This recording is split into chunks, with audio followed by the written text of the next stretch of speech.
Varios emperadores se sucedieron por breves periodos, y todos murieron de forma violenta tras reinados muy cortos. Finalmente, el ejército proclamó emperador a Diocleciano, un soldado de Iliria.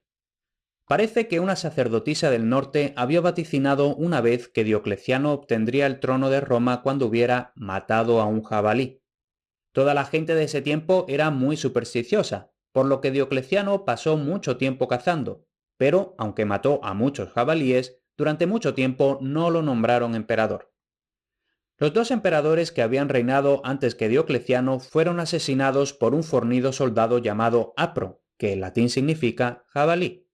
Algunas legiones entonces eligieron a Diocleciano y él, deseoso de castigar al asesino por el doble crimen, mató a Apro con su propia espada.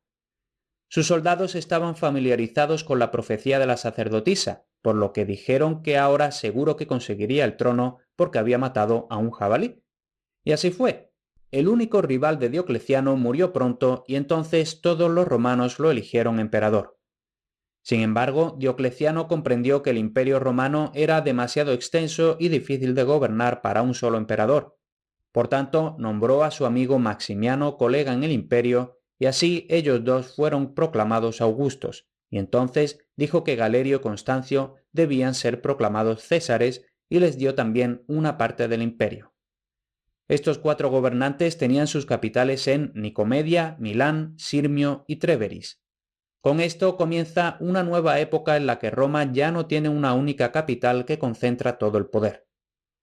Diocleciano permaneció como el más importante, aconsejando y mandando a los otros 3, pero su reinado se vio lleno de disturbios, invasiones bárbaras, una guerra en Persia y otra persecución de cristianos, la peor y más sangrienta hasta la fecha. Como amante de la soledad y la sencillez, Diocleciano se cansó pronto de la vida imperial. Por tanto, cuando sintió que su fuerza ya no le permitía servir al pueblo, se retiró a un lugar tranquilo en su ciudad natal de Salona, donde pasó sus últimos años cultivando verduras para entretenerse. Como Maximiano se había retirado a la vez que Diocleciano, el imperio romano quedaba ahora dividido entre Galerio y Constancio como emperadores de Oriente y de Occidente respectivamente. Constancio, tras obtener el Occidente, fue a Britania para suprimir una revuelta. Murió en York y su hijo Constantino se hizo emperador en su lugar. Varios rivales rechazaron a Constantino, entre los cuales el más poderoso era Magencio, que gobernaba Italia y tenía un gran ejército. De camino a enfrentársele, Constantino se hizo cristiano gracias a un milagro que los historiadores antiguos relatan de la siguiente manera. Al mediodía del día anterior a la batalla con Magencio, Constantino y su ejército se vieron sobresaltados por una cruz brillante que apareció de repente en el cielo. Alrededor de la cruz aparecían las palabras «Con este signo vencerás». Constantino se conmovió tanto ante aquella visión que hizo la promesa de convertirse al cristianismo si obtenía la victoria. También ordenó hacer un nuevo estandarte, llamado Lábaro, que llevaba una cruz y la inscripción que había visto en el cielo. Este estandarte lo llevaba siempre ante sí a la batalla. Los dos ejércitos se enfrentaron cerca de Roma. Magencio fue derrotado y Constantino entró triunfante a la ciudad. En conmemoración de su victoria hizo construir un magnífico arco de triunfo, que aún se conserva y siempre se lo ha conocido como Arco de Constantino. Constantino cumplió el voto que había hecho para gran alegría de su madre Helena, que era una cristiana muy devota. Constantino ordenó que los cristianos tuvieran total libertad para rendir culto a su Dios y tras un tiempo él mismo se bautizó. También prohibió que los criminales fueran crucificados, ya que la cruz ahora era un objeto relacionado con Cristo y puso fin a los combates de gladiadores. Al principio, Constantino compartió su poder con Licinio, pero él y su colega se pelearon por cuestiones religiosas y no tardaron en acudir a las armas. Se dice que cuando estuvieron frente a frente, cada uno invocó a sus dioses. Como Constantino obtuvo la victoria, declaró que Dios era el más digno de honor y estableció la Iglesia cristiana con tal firmeza que desde entonces sigue vigente. Por órdenes suyas, todos los cristianos cultos se reunieron en Nicea para hablar sobre su religión y para averiguar exactamente qué había que enseñar. Se dice que Arrio, un divulgador de la religión, había estado difundiendo herejías, por lo que lo expulsaron a él y a sus seguidores a una parte remota del imperio.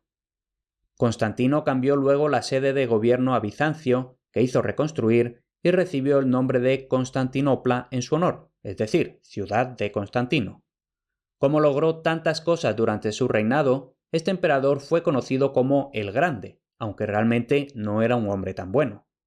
Durante la última parte de su reinado hubo diversas invasiones bárbaras y se dice que Constantino, que era un guerrero valiente, lo rechazó y trató con gran crueldad. Murió de fiebres en Nicomedia, dejando su imperio a sus 3 hijos, y sus restos fueron llevados a Constantinopla para que pudieran descansar en la ciudad que llevaba su nombre. Poco después de la muerte de Constantino, que es conocido en la historia romana como el primer emperador cristiano, sus 3 hijos comenzaron a disputar entre ellos. El resultado fue una serie de guerras civiles en las que 2 de los hermanos murieron, dejando todo el imperio al tercero, Constancio II. El nuevo emperador, necesitado de ayuda, dio a su primo Juliano el título de César y lo puso al cargo de la Galia. Como Juliano pertenecía a la familia de Constantino, era cristiano. Era un muchacho muy inteligente y había estado estudiando filosofía en Atenas. Mientras estaba allí, llegó a admirar tanto a los filósofos griegos que abandonó el cristianismo y se pasó al paganismo. Por este cambio de religión es conocido como Juliano el Apóstata. Además, se dice que pasó mucho tiempo estudiando magia y alquimia, una ciencia que, supuestamente, enseña a transformar metales en oro. Para su pesar, Juliano tuvo que abandonar sus estudios para encargarse del gobierno. Mientras estaba en la Galia, aprendió a ser un excelente general y rechazó a los bárbaros varias veces. Vivió un tiempo en Lutecia, la actual París, y allí construyó unas termas romanas cuyas ruinas aún pueden admirarse. Juliano se hizo emperador al morir Constancio II. En cuanto la autoridad estuvo por completo en sus manos, ordenó cerrar las iglesias cristianas e incitó a la gente a adorar a los antiguos dioses paganos. Todos los soldados del ejército se vieron obligados a abandonar el cristianismo bajo pena de expulsión, y trató de reconstruir el templo de Jerusalén para demostrar a los cristianos que no había que dar crédito a la profecía de Cristo. Pero un terremoto espantó a los albañiles y una guerra contra los persas evitó que se retomaran las obras. Durante esta campaña, Juliano recibió una herida mortal, y se dice que murió exclamando: «¡Has vencido, Galileo!». Se llevó y enterró el cuerpo del emperador en Tarso, y como Juliano no había nombrado sucesor, el ejército dio de inmediato el imperio a uno de sus oficiales, llamado Joviano. Buen hombre y devoto cristiano, Joviano corrió a restablecer la religión cristiana. Sin embargo, su reinado fue muy breve y lo sucedieron sus 2 hermanos, Valentiniano y Valente, que volvieron a dividir el imperio en 2 partes con la intención de que fuera una separación definitiva entre los imperios oriental y occidental. Era el año 364 después de Cristo. Valentiniano contuvo a los bárbaros del norte mientras vivió, pero tras su muerte, Valente se vio obligado a permitir que los godos se asentaran en Tracia, donde encontraron a sus hermanos convertidos al cristianismo gracias a los esfuerzos de Ulfilas, un hombre culto que escribió una traducción de la Biblia en su lengua gótica. Valente no fue capaz de mantener las promesas que les había hecho a los godos, por lo que se enfurecieron tanto que se sublevaron y lo mataron en Adrianópolis. El siguiente emperador de Oriente fue Teodosio. Era tan gran general y aun así tan justo que alcanzó la paz con los godos, muchos de los cuales se alistaron en su ejército como soldados romanos.